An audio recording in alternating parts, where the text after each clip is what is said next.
The Doom series, despite its long tenure in the annals of video game history, has very little content outside of the games. It's not like Halo, for example, with its ever-expanding list of extremely well-written novels. One of the very few pieces of media outside the games is the 1996 Doom comic. This special, limited print convention giveaway is a 16-page book starring the one and only Doomslayer, albeit before he was actually the Slayer. It is very hard to come by, and listings on eBay currently have it valued at around $1,000 US. As ridiculous as this comic may be, it's seemingly canon, at least according to Hugo Martin, the game director of Doom 2016 and Eternal. Certainly Doom 3, we absolutely consider part of the Doom universe, and visually, it's all over the game. You know what I mean? What we did with Doom 2016 was we kind of gathered up all of the different parts of Doom fiction and fan service stuff. Across the board. I mean, the comic, Doom 3, If for some reason the confirmation from one of Doom's architects isn't good enough for you, there's even evidence of this in the games, which will make sense shortly. One of my favorite aspects about this comic is that it gives us one of the only looks into Doomguy's mind prior to the few words he spoke in Doom Eternal.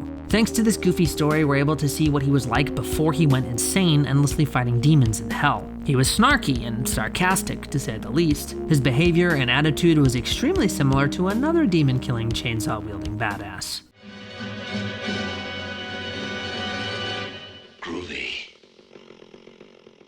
This crazy story takes place on Earth, sometime after the events of Doom 1993, and very likely occurring between the two original games, Doom and Doom 2. Unsurprisingly, it depicts the Doom guy as he ventures through a demon-infested sector of Earth after Hell's invasion. Also unsurprisingly, he completely annihilates every monster he encounters. Like I said, this takes place shortly after the original game, the ending of which revealed that Doomguy's pet rabbit, Daisy, had been slaughtered at the hands of the demons. With fresh emotional wounds, he was driven by rage and the grief he felt from the loss of his furry companion. He had already started down the path of perpetual torment when he first encountered the foul hellspawn on Phobos, but now, after the death of a loved one, his anger and pain were far more personal. This is where the Doom comics story seems to begin. With the powers of a UAC stimulant package, a drug they had taken to calling a berserk thanks to its ability to enhance the user's physical capabilities, he tore through his enemies with ease. He had no need for a weapon. With unparalleled prejudice, he literally shoved his hand through an imp as if it was made of paper mache, taking hold of its spine and ripping it out. It wasn't the only evil entity nearby, however. A gigantic cyber demon suddenly stood before him, blocking his path. This wasn't the first of its kind that he dealt with, though, having fought one on Phobos not long ago. It was here, in this moment, while high as a kite and utterly crazed, that the Doom guy would utter his most famous line.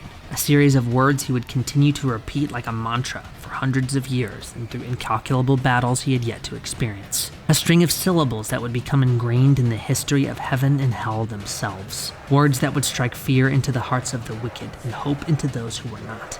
Rip and tear. Just as the lone Marine plunged his fist forward in an attempt to rip the creature's huge guts from its body, his strength waned slightly. The berserk was flushing from his system, and his punch was no longer powerful enough to puncture the monster's thick flesh. With no other choice and not yet possessing the power of the divinity machine, he ran, but not out of cowardice. No, he ran to find a weapon, the means to kill the hideous beast. He needed a gun. A big gun. He sprinted into another room and immediately found himself at odds with 3 shotgun-wielding zombies. These disgusting creatures were once human beings, but had been twisted into mindless monsters by the forces of hell. On the ground before them lay a chainsaw. In a quick motion, he reached for it, raised it in the air, and cut through the ex-humans' necks. His swing was deadly and decapitated them all with a single strike. Now that he had granted them their second deaths, he quickly scooped up one of their weapons and began making use of it to eliminate even more demons in a darkened corridor. The illumination of his muzzle flashes was all he needed before eventually finding a light switch. Even in the inky blackness, his shots made their way home, and a heap of demonic corpses now lay at his feet. He took a moment to appreciate the weapon in his hand, but quickly noticed another in the dead demon's midst. He bent down to retrieve it, and due to his excitement from finding the armament, an imp was able to sneak up behind him. It blasted him with a fireball, and the projectile impacted with his chest. Flames roiled over him, but the pain only seemed to increase his resolve, and unfortunately for the imp, enrage him further. Without so much as a second thought, he unloaded on the demon with his newly acquired chain gun, literally turning it into minced meat. Using this deadly tool, he shot a barrage of flaming hot steel at several more demons in the next room, but as he was doing so, he was attacked from behind. A large bull-headed demon with a nasty attitude. a Pinky, had bum-rushed him. He shot the animalistic adversary over and over, but not before it was able to knock him into a pit filled with radioactive waste. The UAC seemed to just love leaving pools of the stuff laying around in their facilities by Mars, and apparently in some places on Earth too. The toxic sludge seared the Doom Marine's flesh, but much like the monsters that fell beneath him, this wouldn't stop him. After climbing out of the acidic slime, he contemplated who left this gunk here and why. Like I said before, he was a bit snarky before he vowed to give the multiverse the silent treatment and likely sarcastically said, "Why can't we find a way to safely dispose of radioactive waste and protect the environment? Even if I personally stop this alien invasion, what kind of planet will we be leaving to our children and our children's children? And oh, the humanity." Seriously, this is actually what the panel says. I'm not joking. Go give the comic a read yourself if you don't believe me. It's freely available online, link on screen and in the description. After his little impromptu lecture, he cast aside his now ammo-less chain gun and stepped through a portal.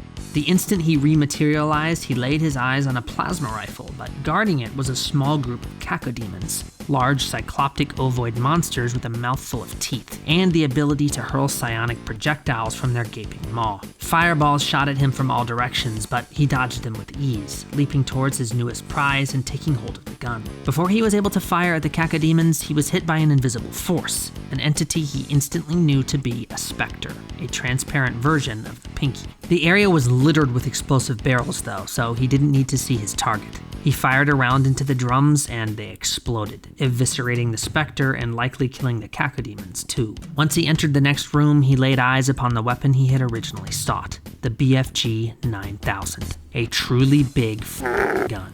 A horde of demons blocked his path, but he didn't care. The lone Marine literally began wading through them to claim his prize.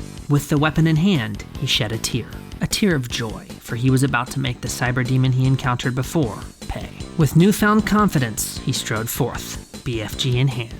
The instant he entered the next room, the cyber demon fired an explosive projectile in his direction, but he dodged it with ease. A manic joy had started to permeate his mind, and he quickly raised the death-dealing device so that it was pointing at the behemoth. Doomguy pulled the trigger, unleashing a torrent of destruction towards the cyber demon, killing the beast instantly. Though the battle was won, the war was far from over, and Earth wasn't about to defend itself. These demons would pay for what they'd done to humanity, and they'd pay for taking Daisy's life. This he would ensure. As I stride, knee-deep through the dead, all is clear. I know what must be done. My cause is just, my will is strong, and my gun is very, very large. Alright, there you have it. Yes, the comic is ridiculous, but it's also genuinely awesome. If it weren't for this interesting little story, we wouldn't have gotten one of the most iconic lines in video game history. Rip and tear until it is done. Now, if you'll excuse me, I'm gonna go play some Doom.